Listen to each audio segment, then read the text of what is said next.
Happy Mother's Day week, everybody. In case you didn't know, this Sunday in the U.S. is Mother's Day weekend, so make sure to get your mom or somebody that is a mom in your life something this weekend to celebrate them.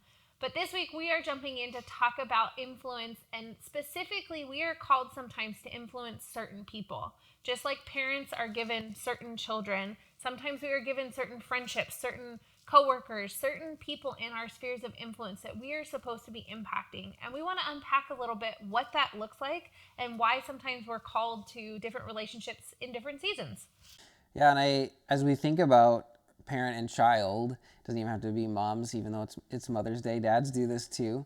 But as we think about that, there's a very long-term, deep relationship that's built. There's a long-term investment, hopefully.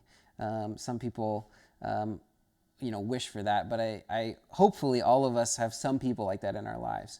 And I think most of us realize that we want more of those people in our lives. We want more parents, or we want other people in our lives that have invested in us, that kind of relationship, that mentor kind of relationship. In the church, we call it a disciple relationship. And those relationships are really good. But today, I think I want to talk about how important it is for us to give to other people. I think we think about a parent-child relationship, and it's more one-sided than two. Eventually, we have young kids. Hopefully, eventually, they'll start to give back to us in some ways. But right now, that's mostly take on their part and give on our part. But there's also something life-giving about that. And there's something that's life-giving even as we invest in them. And last week, you ended with an analogy about how we can light one flame and that can light other flames. And I really like that analogy. And as I think about discipleship or mentoring and the influence we have, I really am impacted by the idea that I can have a bigger influence by investing deeply in a few people, and that multiplies. Like their flame lights other people's flame lights other people's.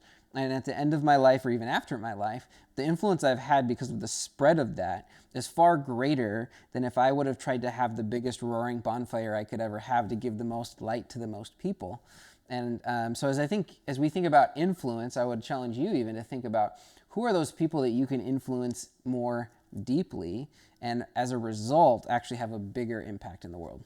Well, and I think you kind of touched on this a little bit, but sometimes when we influence people, we aren't influenced back, and that's okay, because other people theoretically are influencing us and impacting us. And so sometimes it is like with young kids, like right now, I pray often for my child and for his future and the impact he's going to have. And, I pray for things like to be courageous, to be bold, to be brave, thinking about and praying about a different world that he's going to be a part of. But building, back to your fire analogy, a bright burning fire, not just like a little candle or a little flicker of a flame, but like a bright fire that won't get ignited or won't get extinguished. Because I think sometimes in this world, like we can get distracted and it can be scary and it can be lonely and it's messy and like all the broken things of this world that unfortunately we are subjected to.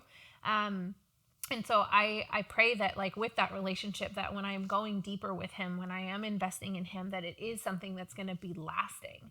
And so I think about that too with other people that I'm influencing and doing life with. Like, how am I going to impact them that maybe I'm not a part of their life in 20 years, but I've left a mark that like in 20 years, there's still something that is for the good that's impacting them. And so we can think about that like long term, like sometimes we're here for a season, or sometimes, people come and go in our lives. Things happen. Like, I've got a good friend who's now in Kansas because that's where her husband got stationed. And like, we still connect and like have a relationship. But I think about the people she's impacting there and like the flame, continuing to go further. But it takes time and diligence to make that investment lasting.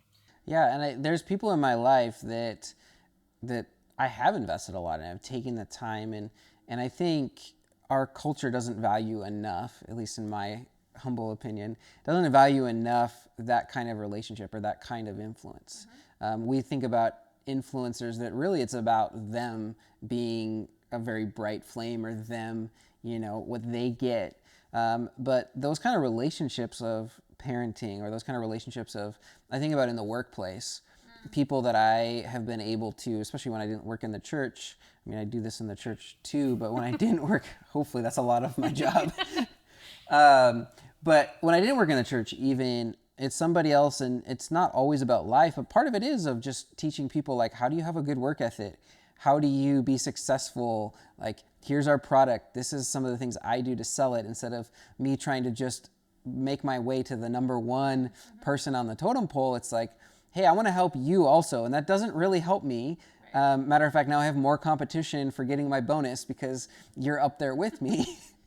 But we're better together, and I've now made an influence, I've made an impact, and I think it's worth it to invest in other people. Yeah.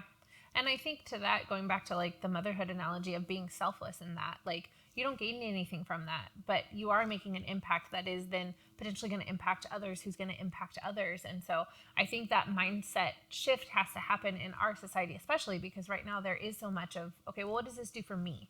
How do I get better? How do I look better? How do, like there's no I in team. And I think that's hard sometimes because I heard recently, in the wise words of Taylor Swift, but there is a me in team, And so it's like, yes, you play a part in that, but the reality is like there is so much good that can be done if we take the time to step outside of ourselves and think about those that are around us and how we make a lasting impact. Yeah, so I think I would love to challenge this week people watching and listening. Who is it that you can invest more deeply in? And part of that is, who is it that you can celebrate their wins? Who can you invest in? And then when they succeed, when they grow, when they have a bigger impact in this world, when they make a difference, whatever it might be, how can you celebrate that win as your own, even if it doesn't directly improve you or improve anything for you? How do you celebrate other people? So who is it in your life that you can invest? And then, it's Mother's Day. It's a great time to mention who has done that for you. So who has invested deeply in you throughout your history, your life, your work, your childhood? Hopefully, it might be your mom as well. So who, in addition to that, maybe, can you thank this weekend and just be grateful and let them know the impact that they had on your life? Hope you liked this video. Hit the button below to subscribe, to like it, and we'll see you back here next week.